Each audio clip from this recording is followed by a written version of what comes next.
samahan nyo ako dito sa Ilocos Norte. Libutin tong beach na to. Dito yan sa Hanas Beach. Tara!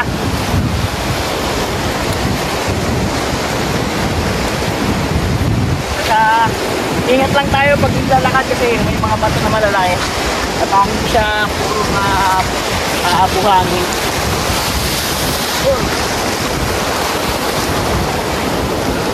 At guys, yan, makikita nyo yung mga windmill sa taas. Yan. Napapansin nyo, hindi pa sila umiikot dahil mini-maintenance sila. At yan. Alam ko, yan, inaayos yan. Lakad-lakad tayo.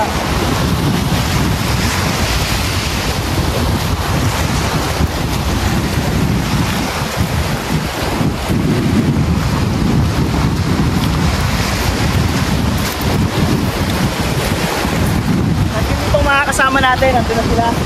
At lalakarin namin to hanggang dun sa Hanas Beach. Tara!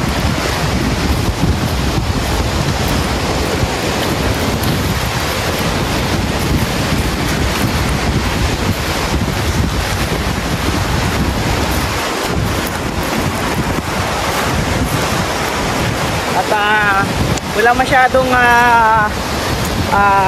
mga guest dito, wala masyadong mga bisita dito dahil nga weekdays dito ngayon. At siyempre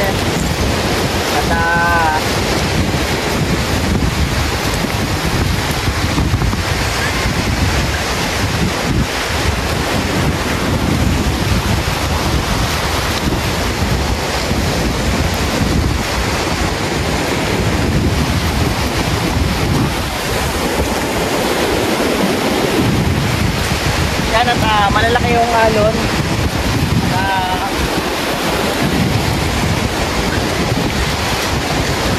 Dito guys, magaganda yung buhangin. At wala masyado mga bato doon na malalaki.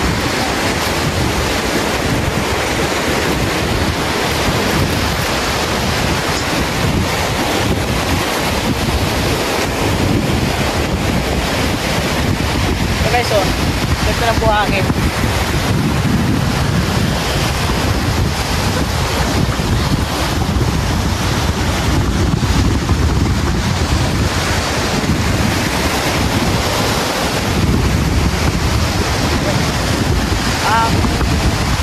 Ang pangit lang dito buhangin, pagkaan nyo lang sa tubig, may mga bato-bato na dyan, yan. Yun lang, ingat lang pag maliligo rito kasi ayun, maaaring mano yung paa nyo.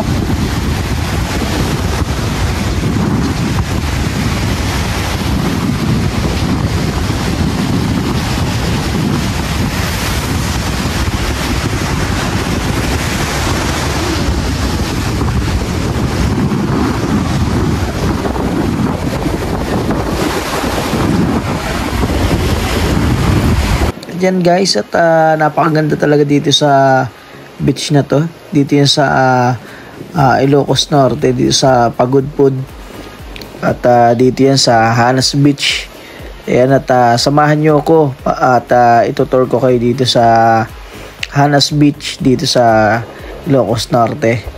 At ayan guys, ayun, maulan na rin sa alam mo yung umuulan na yun guys, yung papunta doon, papuntang Aparin yan guys, pag dinire-diretso nyo yan, ayan, at umuulan na. At yung mga windmill yun, at hindi sila umiikot kasi mini-maintenance. Ayan, tara, lakad-lakad lang tayo rito, tingnan natin yung mga buhangin. Ayan, at pupunta kami dun sa may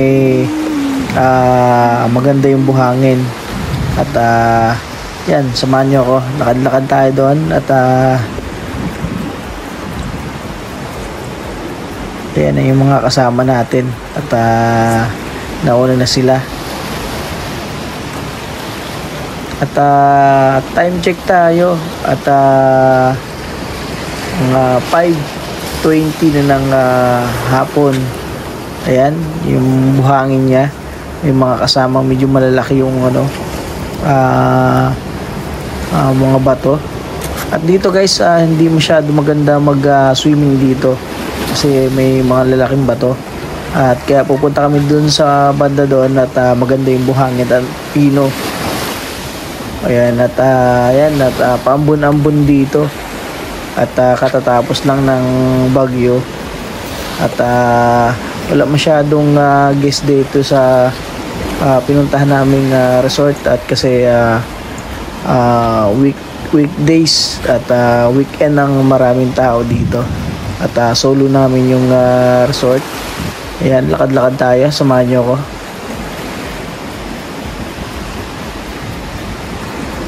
Ayan, at yung iba nandun pa sa likod at babaybay namin to.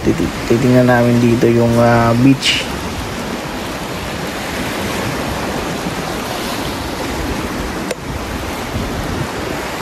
Ayan guys, yung mga guest ko. Ayan, at dito yung pinakamagandang buhangin at wala masyadong bato dito. Kaya maganda mag-swimming. Ayan, at pabalik na kami dun sa pinakang beach na pupuntahan namin yun dun sa resort namin. At pag-swimming na rin kami. At babalik na kami doon at mag-6 na rin ng hapon. At medyo nagdidilim na. At dito guys, ang mga 6 PM medyo maliwanag pa, hindi katulad sa Metro Manila. Pagdating ng 6 medyo madilim-dilim na. Ayan, at yung mga guests ko kumuha sila ng mga bato na pwedeng dalahin. Ayan.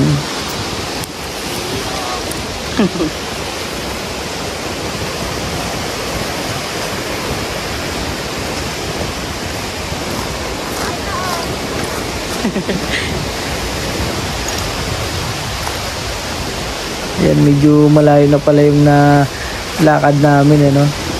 At dun pa sa dulo.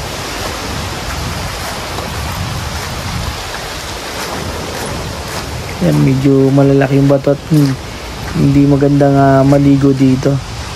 Medyo may mga bato sa dagat yung pagliliguan mo, kaya hindi safe. Kaya doon tayo sa maganda yung buhangin. Guys, pag pupunta kayo dito sa Ilocos Norte, pwede kayong mag-avail ng joiners o kaya exclusive kayo. At alam ko sa joiners 3 days nasa 3,000 plus, kasama naman yung accommodation at breakfast, depende sa package nyo. At yan, kalakad tayo at kailangan na rin makabalik namin sa accommodation para siguro mag-dinner na rin. Ayan, at medyo malalaki yung alon kasi katatapos lang nung bagyo. Kaya yan, at yan guys, puntahan natin dito yung may mga duyan dito sa accommodation namin. At yan nga, sulong-sulo yung resort. Kaya napakaganda at enjoy mo talaga yung pagpunta dito. Ayun guys, dito pwede kayo mag picture dito. Ayan. At banda doon may duyan.